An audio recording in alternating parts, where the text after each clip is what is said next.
This video is called New Testament Flaws of Paul. There was a lot of things that Paul said that was good, but there was a lot of things that Paul said that wasn't so good. And a lot of people try to act like Paul can't be touched, like everything Paul said was all perfect.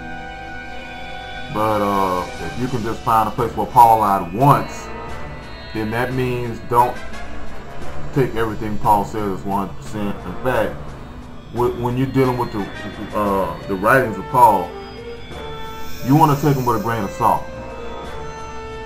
You know, people will take stuff that Paul said, try to make it like it's law, like it was a commandment from the Most High, when it wasn't.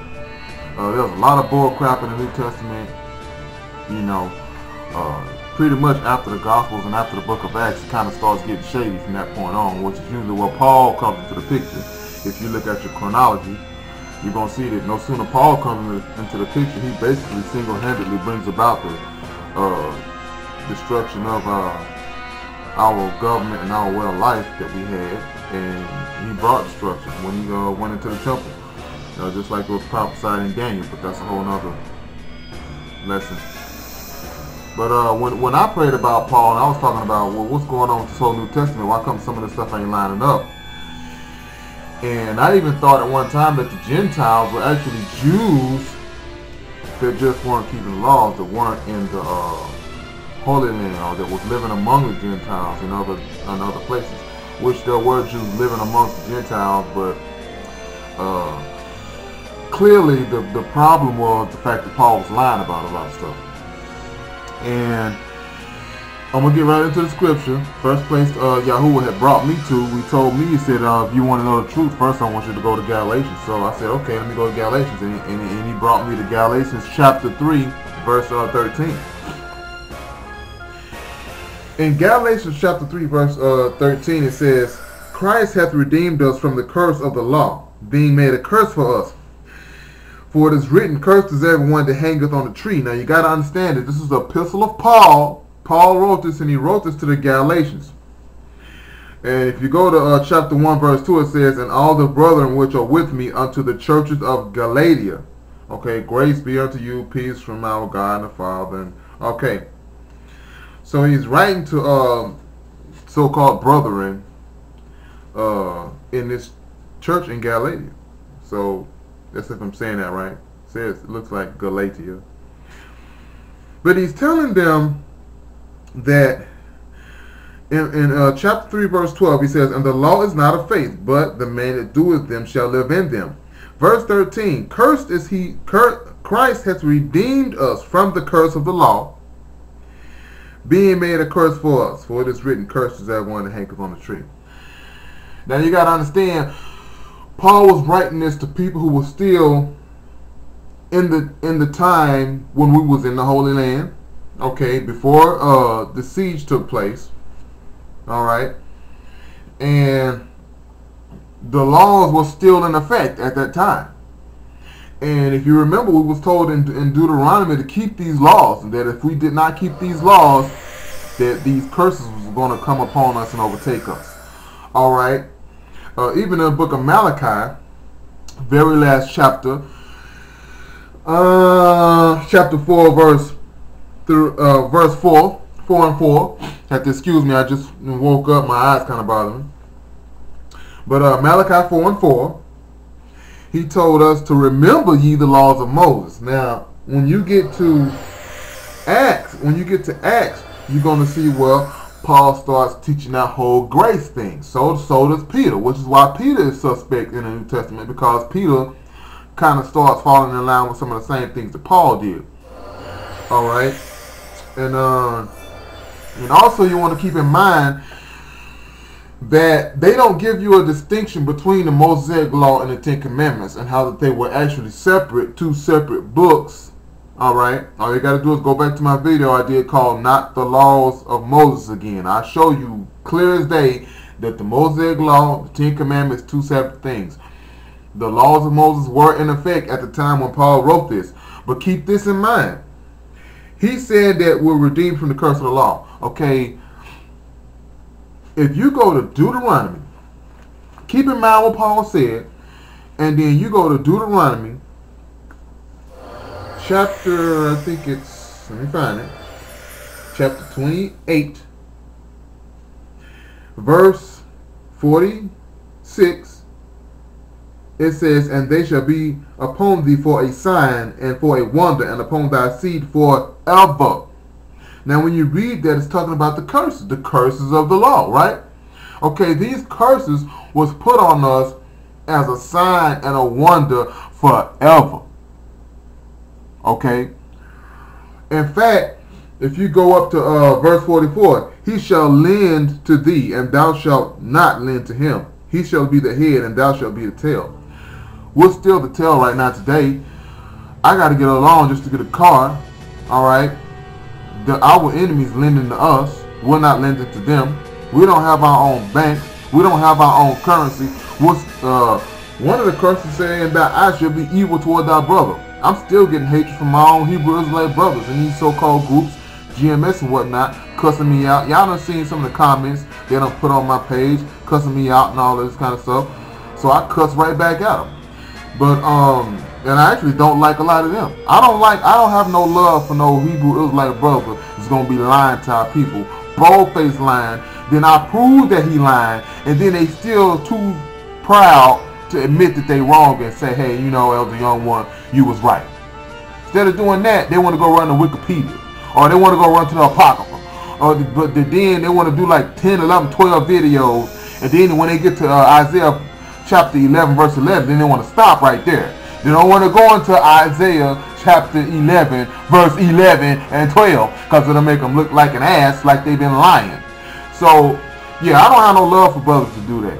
Okay, if I'm proven wrong, which I have been proven wrong, of course, I lick my calf. I say, you know, hey, I was wrong. Just like I'm doing with this whole Peter Paul thing. Excuse me, because I used to think that, you know, everything Paul said was good, and I even told people, I said, hey, you know, Paul's writing was good. It's just he was misunderstood. Okay, well, we clearly see that's a lie, because Paul is saying in Galatians chapter 3, verse 13, we free from the curse of the law. That's a lie. That's a bold-faced, straight 100% lie. I just showed you, because when you go to Deuteronomy chapter 28 and you look at the curses, you see we still going through them curses right now. So when Paul wrote this, he was lying. Was he not? Okay, so that means we just caught Paul in the lie then. Okay, so don't be so quick to take everything Paul says as 100%, because we just caught Paul in a lie. Yeah, Deuteronomy chapter 27, verse 26. Let me go there. Deuteronomy 27, 26. Cursed be he that confirmeth not all the words of this law to do them. And then all the people shall say that a word, which I don't say, because that's actually the name of an Egyptian god. But so we were told that if we didn't do all the words of this law that was written, okay, that it was going to be cursed. And we're still going through them curses, because he said that we will go through these curses all the way to the end. So how Paul going to come along in the book of Galatians and say Christ has redeemed us from the curse of the law? That's a lie. It's a bold-faced 100% lie.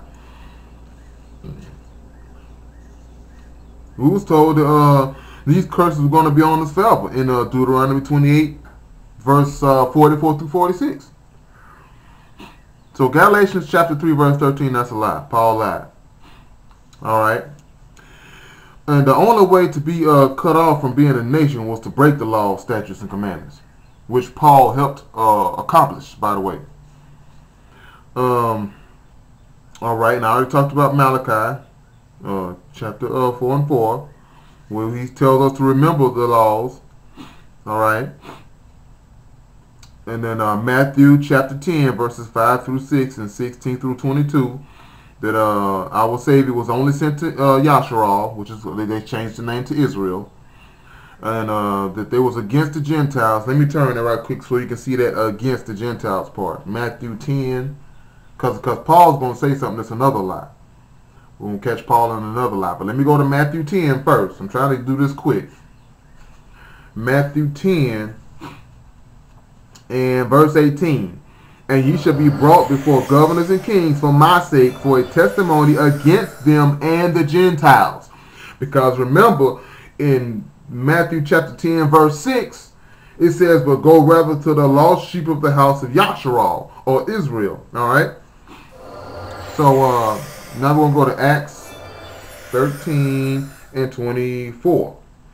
When John had first preached before his coming the baptism of repentance to all the people of Yasharal, or Israel. All right?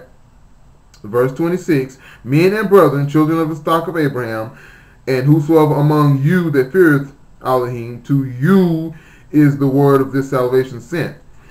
For they that dwell at Jerusalem and their rulers, because they knew him not, nor yet the voices of the prophets, which are read every Sabbath day, hath fulfilled them in condemning him. All right? Now, we see here that this was for Yasharal, only for Yasharal, and Yahuwah had sent his disciples only to the lost sheep of the house of Yasharal. Okay? He didn't send them to the Gentiles. In fact, he sent them against the Gentiles. All right? Now, Paul, however, promotes how that the Gentiles can be redeemed along with Israel. I had the scripture on that. I think I misplaced it. It's somewhere in here. Because, say like you go to Romans 10 and 13, a lot of people, they misunderstand that. You know, because Paul says, for whosoever shall call upon the name of the Lord shall be saved. Okay. So, makes it sound like anybody can be saved as long as they call upon the name of the Lord, right? Okay, that's a big mistake right there. Now, I don't really have to turn to this one, but y'all know that we was told in the law not to eat pork. There was we had a dietary law, right? There's no reason why at this time when Paul wrote this in the book of Romans that we were supposed to turn from the dietary law. There was no reason for us to stop the dietary law. We was told there were certain animals we could eat, certain animals that we could not eat, and Paul says this. Now keep in mind we had a dietary law at this time this was written. Romans chapter 14 verse 20. For meat destroyeth not the work of Elohim. All things indeed are pure, but it is evil for that man who eateth with offense. He says all things indeed are pure. It don't matter what you eat. Everything is pure. And I think it was somewhere else where he said that no matter what you eat is sanctified by the word of God and prayer. The word of Yahuwah and prayer. That's another lie. So it's like two different lies right there. So I don't have that verse, but I know what's in there. I read it. I know most of you done read it, where it says that, you know, you can eat whatever you want as long as you pray over it. Okay, that don't stop the trichinosis worms that's in pork. Alright? Yes, pork has worms in it. Alright? It is unclean, period, whether you keeping the laws or not. It's just some stuff you just don't supposed to eat, y'all. Pork is unclean. I don't eat pork. Alright? I used to, but when I saw those trichinosis worms, and I seen a lady having to go to the hospital to get a worm taken out of her brain from eating pork, I said, yeah. I think the Most High knew what he was doing when he told us not to eat pork. But here Paul in the New Testament telling you it don't matter what you eat because it's sanctified by the word of Yahuwah and prayer, right? Okay, that's a lie. Bold-faced lie. So, yeah, that's another one on Paul. Yeah, I'm going to touch Paul. I'm touching him. I'm going to touch him a lot. And when Elder Young one get through touching Paul, everybody going to know that you can't really trust everything Paul say, like it's just straight from heaven or something. Alright.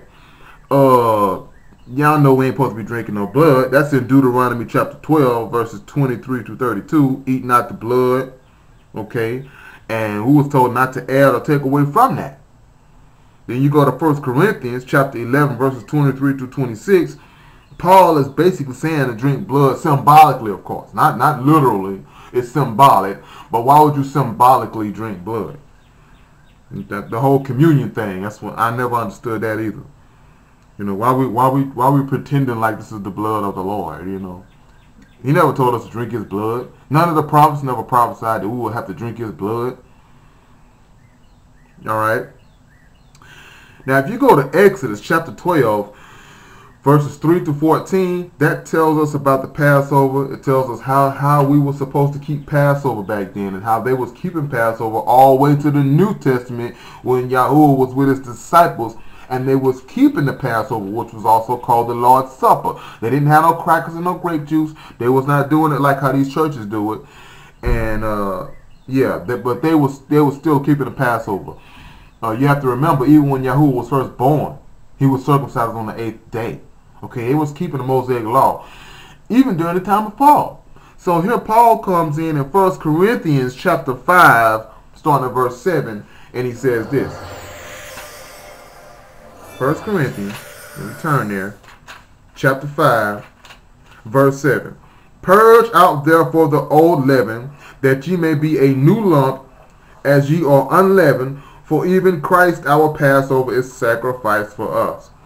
Therefore let us keep the feast, not with old leaven, neither with the leaven of malice and wickedness, but with the unleavened bread of sincerity and truth. This is how Paul is telling them to keep the Passover now, to have sincerity and truth. Don't do all of that stuff that it says in Exodus chapter 12, verses 3 through 14. Now he's saying over in 1 Corinthians chapter 5, verses 7 through 8, sincerity and truth. All right, that's a lot. All right, you just caused every Jew or Yahoo, which is actually what they were supposed to be called. They changed it to Jew. But every Yahoo, when they heard that, they turned away from the Passover. They stopped keeping the Passover, and they started just having sincerity and truth, like Paul said. It's another lie. Joshua chapter 5, verses 2 through 8 talks about circumcision. You know, we was told even back in Abraham's time that you had to be circumcised on the 8th day. Joshua 5, 2 and 8. Let me turn that right quick. Let me just skim over that. Joshua chapter 5, verse 2. It says, And that time Yahuwah said unto Joshua, Make these sharp knives, and circumcise again the children of Joshua the second time. And Joshua made him sharp knives, and circumcised the children of Joshua at the heel of the foreskin.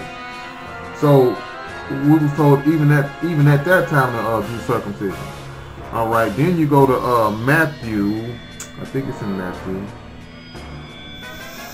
No, it's in Luke. My bad, Luke. Go to Luke. Luke chapter 1.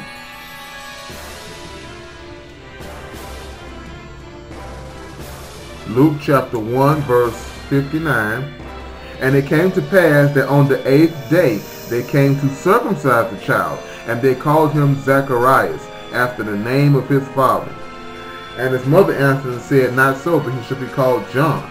So even John in the New Testament was circumcised on the 8th day, because that was the law. They was keeping the laws of the land. You had to be physically circumcised. Okay, not that New Testament Paul garbage. No. If you're a Hebrew Israelite man, you are supposed to be circumcised. They ain't no ifs, ands, and buts about it. But here come Paul with that New Testament grace garbage, and he says what he says in 1 Corinthians chapter 7. Let me go there. 1 Corinthians chapter 7, verse 18. Is any man called being circumcised? Let him not become uncircumcised. Is any called uncircumcision? Let him not be circumcised.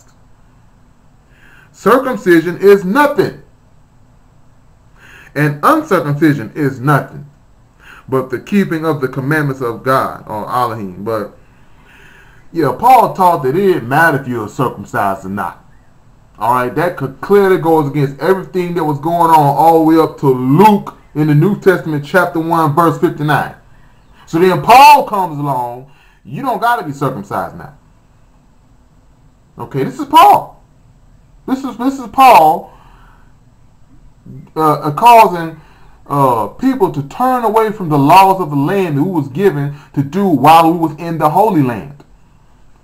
And y'all wonder why we fell as a people and why we got put out the Holy Land. Oh, we got the writings of Paul to thank for that.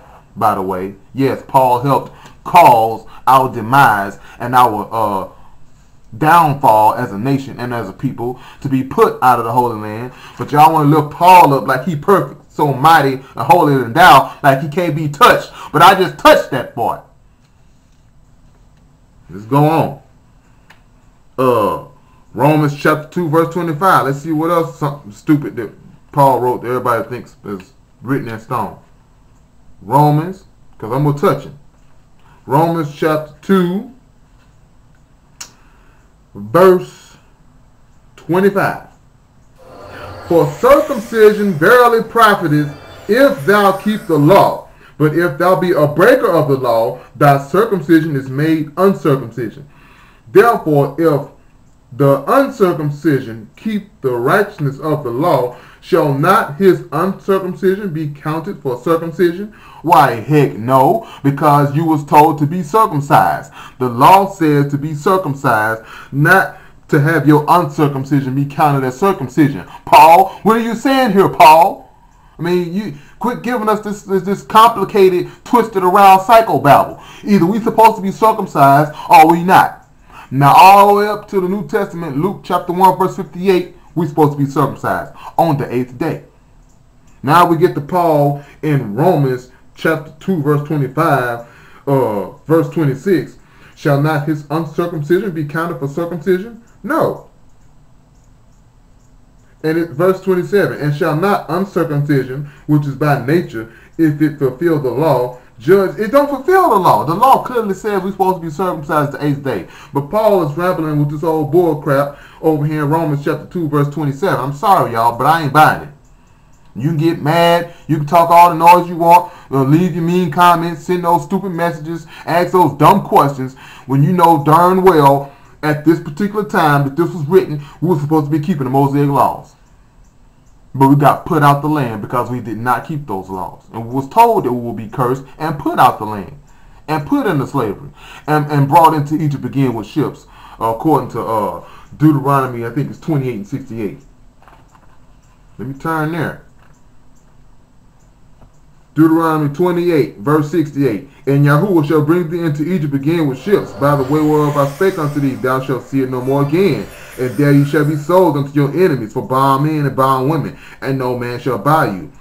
That is what happened after we stopped keeping the laws, after listening to people like Paul, and the Roman soldiers came in, Titus, 70 AD, hello. That happened right after Paul came on the scene. If you don't believe me, all you got to do is go to your chronology.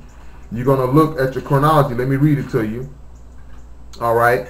Starting with the life of Jesus. I know you probably can't see it on this camera. It's kind of blurry. But starting with the life of Jesus, which is right here. Right there, life of Jesus. Then you go down. Right after that, you got Paul. Paul this, Paul that. All of that is Paul. Paul coming in with all of that mess about being free from the curse of the law. All right. Because you got... when he was crucified, when Yahuwah was crucified in 30 AD, you can refer back to Daniel chapter 9, verse 26. Then you go to 33 AD and it says Paul is converted, goes into Nabatean Arabia.